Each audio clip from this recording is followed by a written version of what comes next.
బుధులు పండితులు విహంగం పక్షి శోకం దుఃఖం కృతకృత్యం విజయవంతం నానార్థాలు.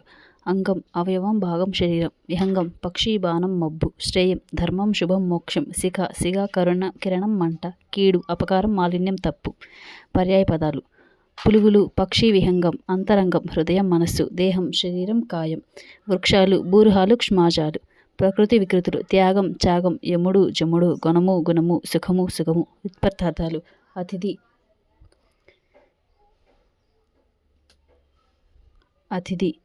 తిథి నియమం లేకుండా వచ్చేవాడు చుట్టం. మహీరుహము మహినందు మొలచినది చెట్టు వృక్షము.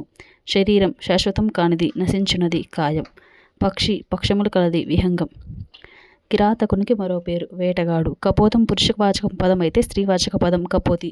వేటగాని ప్రేమగా పావురం ఇలా పిలిచింది అన్న మాట్లాడ్డాన్ని ఇలా అంటారు. భాషణం పావురాన్ని వల నుండి వదిలితే పావురానికి ఏం వస్తుంది? జీవం.